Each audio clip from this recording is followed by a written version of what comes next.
Assalamualaikum warahmatullahi wabarakatuh. Kembali lagi bersama saya di channel Kang Santri. Saya doakan kepada pendengar semuanya, semoga kita dibukakan pintu hati, dibukakan segala pintu rezeki, agar dengan pintu rezeki tersebut kita mudah beribadat kepada Allah Subhanahu wa taala.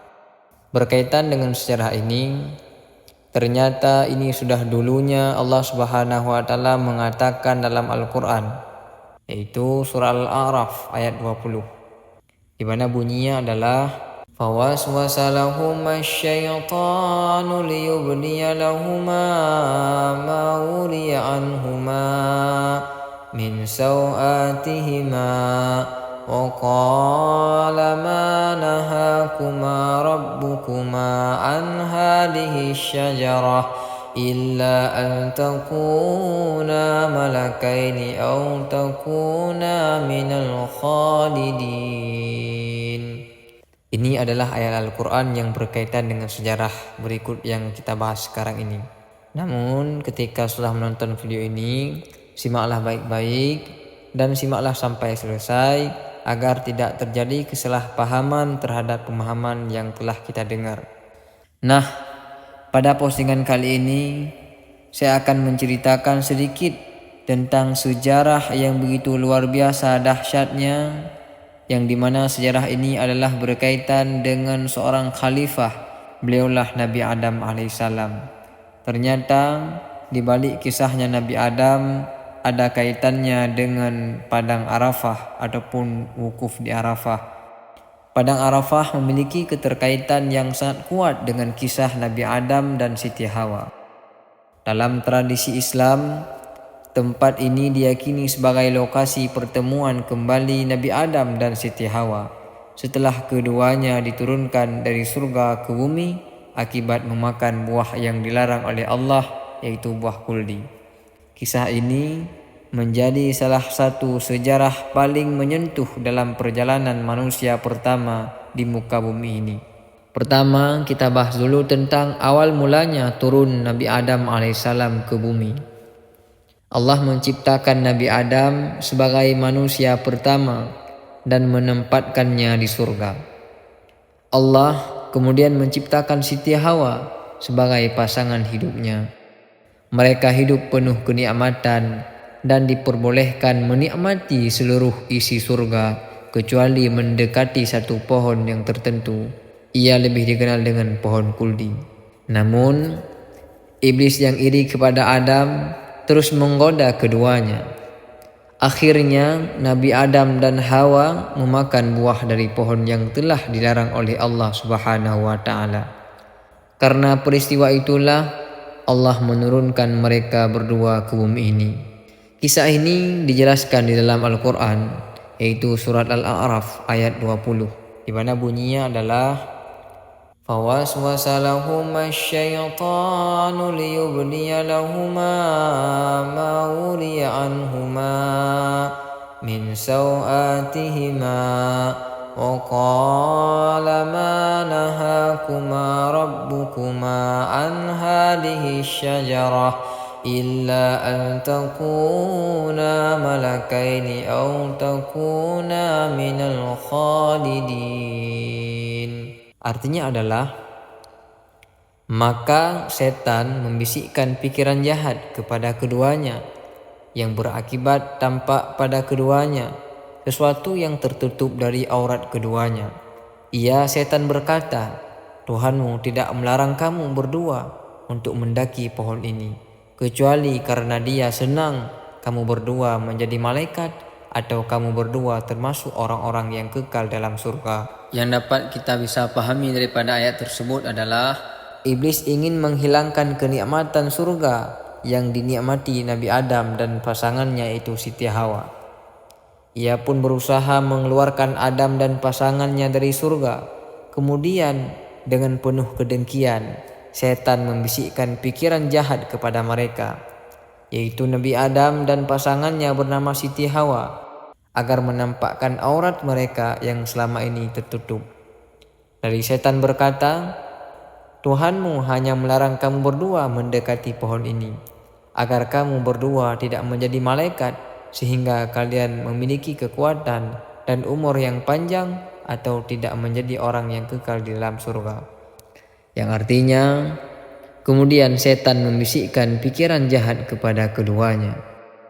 Kemudian di dalam surah Al-Baqarah ayat 36, Allah Subhanahu wa taala pun pernah berkata, فَأَذَلَّهُمَا الشَّيْطَانُ عَنْهَا فَأَخْرَجَهُمَا مِمَّا كَانَ فِيهِ وَقُلْنَا اهْبِطُوا بَعْضُكُمْ لِبَعْضٍ عَدُوٌّ وَلَكُمْ فِي الْأَرْضِ مُسْتَقَرٌّ وَمَتَاعٌ إِلَى حِينٍ.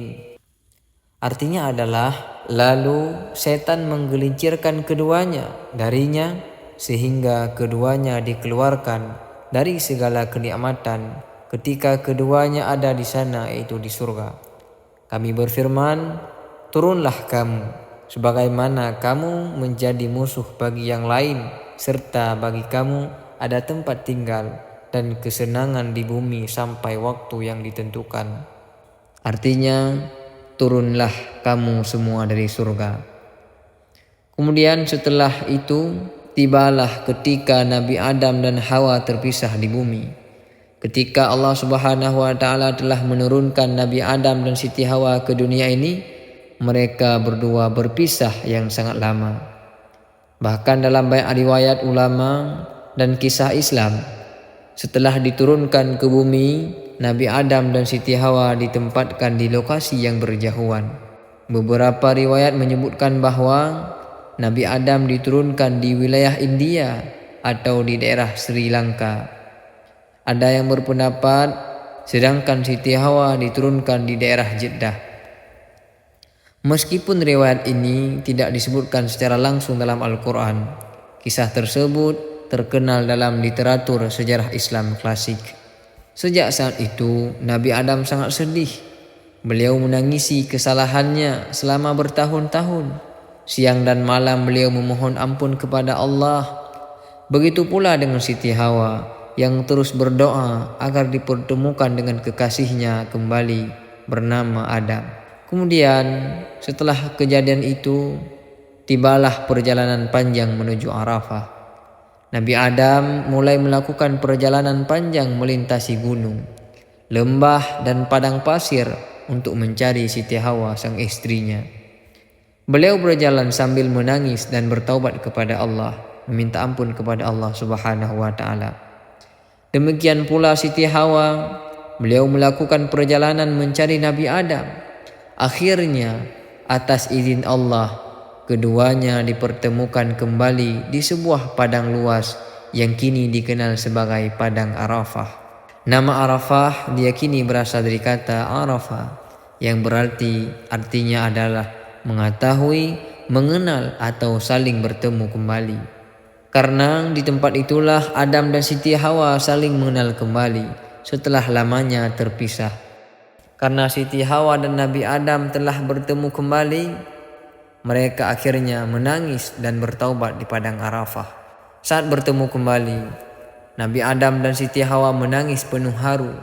Mereka menyadari kesalahan yang pernah dilakukan dan bersama-sama memohon ampun kepada Allah Subhanahu wa taala. Doa taubat Nabi Adam diabadikan dalam Al-Quran, yaitu surat Al-A'raf ayat 23, yang bunyinya adalah Rabbana zalamna anfusana wa illam taghfir lana wa tarhamna lanakunanna minal khasirin. Yang artinya adalah, ya Tuhan kami telah menzalimi diri kami sendiri. Dari Engkau yang maha mengampuni kami dan memberi rahmat kepada kami, niscaya kami termasuk orang-orang yang rugi. Allah kemudian menerima taubat Nabi Adam alaihissalam. Hal ini dijelaskan dalam firman-Nya, yaitu surah Al-Baqarah ayat 37. Allah berfirman, "Fatalaqqa Adamu min rabbih kalimatin fataba alaihi innahu huwat tawwabur rahim." Artinya adalah kemudian Adam menerima beberapa kalimat dari Tuhannya, lalu dia pun menerima taubatnya. Sesungguhnya Dialah yang maha penerima taubat, lagi maha penyayang. Kemudian kan menjadi pertanyaan, Mengapa Padang Arafah sangat mulia? Maka jawabannya adalah karena ada kaitannya dengan hal berikut ini. Pertama, Padang Arafah menjadi mulia adalah menjadi tempat pertemuan manusia pertama di muka bumi ini, yaitu Nabi Adam alaihissalam dan Siti Hawa.